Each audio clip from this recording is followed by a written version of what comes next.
Hola amigos, aquí estamos de nuevo para continuar con nuestra lectura y nuestro análisis de la carta del apóstol San Pablo a los romanos. A lo largo de los primeros 7 capítulos, San Pablo ha ido desarrollando la forma en que Dios nos salva a través de lo que Cristo ha hecho por nosotros.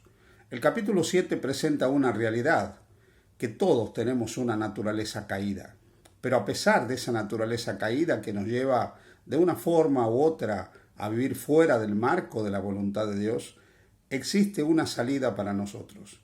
Y el capítulo 8 en adelante presenta la segunda parte de la obra del Señor a favor del creyente, lo que Cristo puede hacer en nosotros. Justificación por la fe es lo que Cristo hace por nosotros, santificación por la fe es lo que Cristo hace en nosotros. Así que desde el capítulo 8 en adelante vamos a ir viendo aspectos que tienen que ver con esto. El capítulo 8 comienza diciendo que no hay ninguna condenación para los que están en Cristo Jesús, que no andan conforme a la carne, sino conforme al Espíritu. En primer lugar, recuerda que el Espíritu de Dios te está guiando, el Espíritu de Dios está obrando en tu vida, y la sentencia de condenación que pesaba sobre ti ya no existe. Estamos libres de condenación. Ninguna condenación hay para los que están en Cristo Jesús. Lo que era imposible para la ley, debido a nuestra naturaleza humana caída, Cristo ahora lo hace posible. El versículo 3 dice, porque lo que era imposible para la ley por cuanto era débil por la carne, Dios enviando a su Hijo en semejanza de carne de pecado y a causa del pecado condenó al pecado en la carne. Jesús vivió una vida perfecta que nos es imputada a cada uno de nosotros. Y en su naturaleza humana, semejante a la nuestra, condenó al pecado, porque Él fue libre del pecado y demostró que Adán podría haber vivido sin pecar, pero también nos abrió la posibilidad de que la justicia de la ley se cumpliese en nosotros. El versículo 4 dice que la entrega de Cristo fue para que la justicia de la ley se cumpliese en nosotros, que no andamos conforme a la carne, sino conforme al Espíritu. ¿De qué manera la justicia de la ley se cumple en nosotros? ¿De qué manera las exigencias justas de la ley se cumplen en nosotros? Primero, como lo hemos explicado analizando del capítulo 1 en adelante, a través de la justificación por la fe. Por la justificación por la fe se nos acredita, se nos imputa, se pone a nuestra cuenta la vida perfecta de Cristo, la vida justa de Cristo, la vida impecable de Jesús. Y de esa manera la justicia de la ley se cumple en nosotros. Eso es lo que Cristo hace por nosotros. Pero más aún, a través del Espíritu Santo, Dios va obrando para que la justicia de la ley se cumpla en nosotros, de tal manera que nosotros podamos guardar la ley de Dios, que podamos guardar la voluntad de Dios. Dice el versículo 5, porque los que son de la carne piensan en las cosas de la carne, pero los que son del Espíritu en las cosas del Espíritu. Esto es posible gracias a la obra del Espíritu, que nos lleva ahora a tener nuevos planteamientos, nuevas maneras de pensar, a plantearnos la existencia de otra manera y a pensar lo que dice San Pablo aquí, las cosas del Espíritu, que no son sino las cosas espirituales, las cosas de arriba, como dice Pablo en Colosenses 3, donde está Cristo sentado a la diestra de Dios. ¿Por qué es importante ocuparse en las cosas espirituales? Versículo 6, porque el ocuparse de la carne es muerte, pero el ocuparse del Espíritu es vida y es paz. Seguir la naturaleza caída, seguir los impulsos de la naturaleza que nos ha llevado por el camino de la incredulidad, no nos va a traer ni felicidad, ni paz, ni salvación. Muy por el contrario, seguir a Jesús y permitir que el Espíritu de Cristo obre en nuestra vida va a marcar una diferencia sustancial en cada uno de nosotros. El versículo 7 dice, los designios de la carne son enemistad con Dios, porque no se sujetan a la ley de Dios ni tampoco puede. Recuerda que vimos que yo soy carnal, vendido al pecado, la ley es santa, justa y buena, y en consecuencia los designios de la carne no se pueden sujetar a la ley de Dios, porque debido a nuestra naturaleza humana no lo podemos hacer. Pero a través del Espíritu podemos ser fieles a Dios y sus mandamientos, la observancia de sus mandamientos pueden ser una realidad en nuestra vida. Los que viven según la carne no pueden agradar a Dios. Mas vosotros, dice Pablo, no vivís según la carne, sino según el Espíritu. Si es que el Espíritu de Dios muere en vosotros, y si alguno no tiene el Espíritu de Cristo, no es de él. Si tenemos el Espíritu, nuestros pensamientos estarán orientados a una dimensión espiritual. No significa, amigos, que estamos libres del pecado, que no habrá momento en que nuestra mente, nuestro cuerpo, nuestra realidad apunta hacia el pecado. Pero si Cristo está en vosotros, el cuerpo a la verdad está muerto a causa del pecado. Tenemos un cuerpo mortal por causa del pecado, la naturaleza pecaminosa que hay en nosotros. El versículo 11 dice, y si el espíritu de aquel que levantó de los muertos a Jesús muere en vosotros, el que levantó de los muertos a Cristo vivificará también vuestros cuerpos mortales por su espíritu que mora en vosotros. El espíritu viene a nosotros y a este cuerpo mortal, a este cuerpo con una naturaleza caída, le da una nueva vida. Así que, como dice el versículo 12, hermanos, deudores somos no a la carne para que vivamos conforme a la carne, porque si vivís conforme a la carne moriréis, mas si por el Espíritu hacéis morir las obras de la carne, si a través de la obra del Espíritu dejamos que nuestra naturaleza carnal sea puesta en sujeción al Espíritu Santo, entonces viviremos. Viviremos una vida nueva, viviremos una vida abundante. El versículo 14 nos dice, porque los que son guiados por el Espíritu de Dios, estos son hijos de Dios. Y este espíritu nos lleva a que nosotros reconozcamos que somos hijos de Dios. No somos esclavos. Versículo 15. No habéis recibido el espíritu de esclavitud para estar otra vez en temor, sino que habéis recibido el espíritu de adopción por el cual clamamos Abba, Padre. El espíritu viene para que nosotros comprendamos que somos hijos de Dios.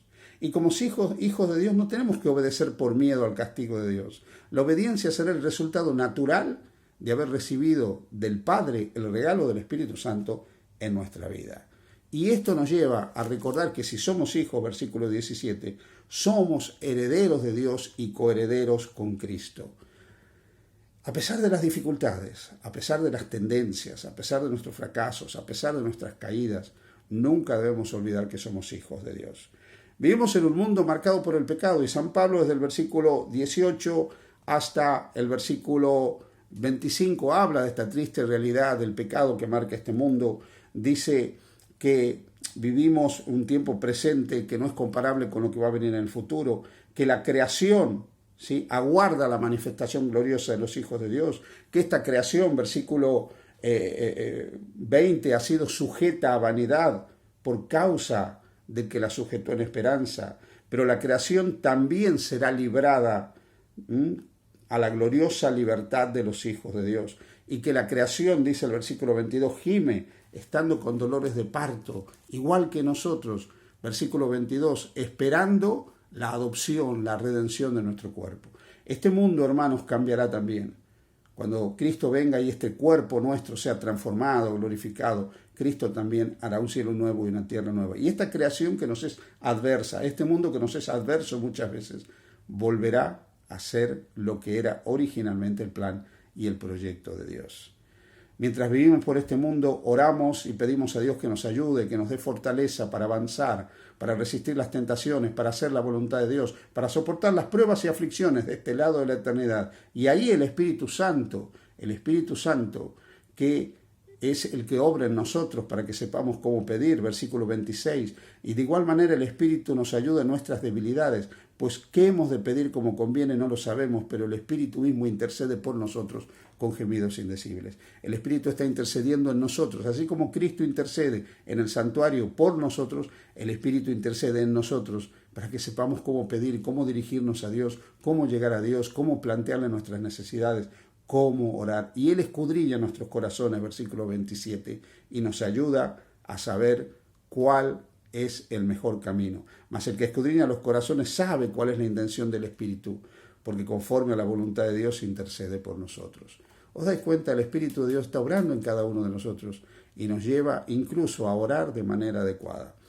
A partir del versículo 28 hasta el versículo 33, San Pablo presenta el fundamento de nuestra salvación, una salvación que es segura y ya ganada por Cristo en la cruz. La nueva vida en el Espíritu no significa que somos perfectos. Por eso Juan también dirá, esto os escribo para que no pequéis, bajo el poder del Espíritu Santo para que no pequéis. Pero si alguno peca, abogado tenemos para con el Padre, a Jesucristo es justo. Y Pablo nos quiere recordar que aunque vivimos la nueva vida del Espíritu, aunque el Espíritu obra en nosotros, aunque el Espíritu vivifica nuestros cuerpos mortales y nos ha dado una nueva realidad y nos lleva a pensar las cosas espirituales y nos lleva a vivir la obediencia de la ley, a pesar de eso, podemos caer, podemos fracasar, cometemos errores, pero no debemos olvidar que ya hemos sido salvados en Cristo Jesús. Por eso, a partir del versículo 28, dice, sabemos que a los que aman a Dios, todas las cosas le ayudan a bien. Esto es, los que conforme a su propósito son llamados. Nunca te olvides que pase lo que pase en tu vida o en la mía, todo está orientado a tu bien, para la gloria de Dios. Dios te quiere salvar y Dios aún puede instrumentalizar lo malo que nos ocurre en la vida para encaminarlo a algo bueno.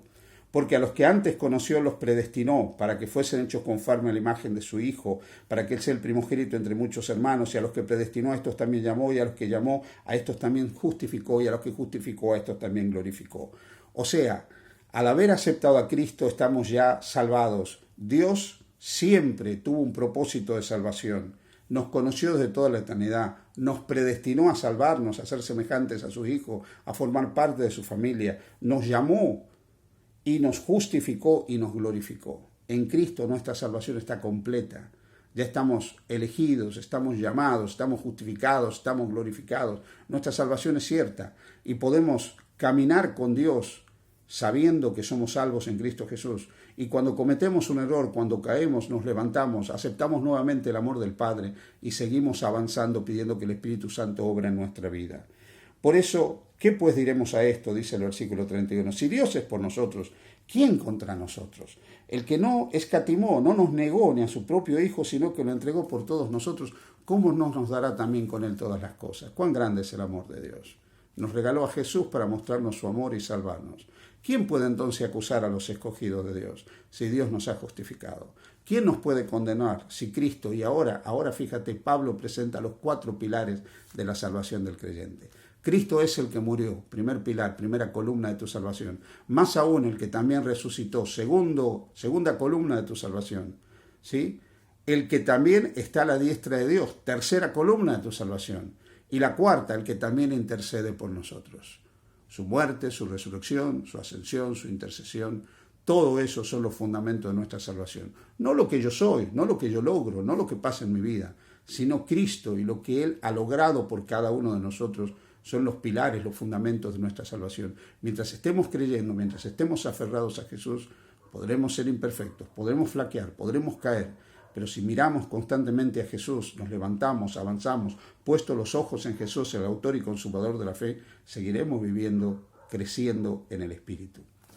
Porque nada nos puede separar del amor de Dios, dice el versículo 35. ¿Quién nos puede separar del amor de Dios? Tribulación, angustia, persecución, hambre, desnudez, espada. Y dice el versículo 37, en todas estas cosas, en las persecuciones, en la tribulación, en el hambre, en la espada, y yo diría más aún en las tentaciones, en nuestros fracasos, somos más que vencedores por medio de aquel que nos amó.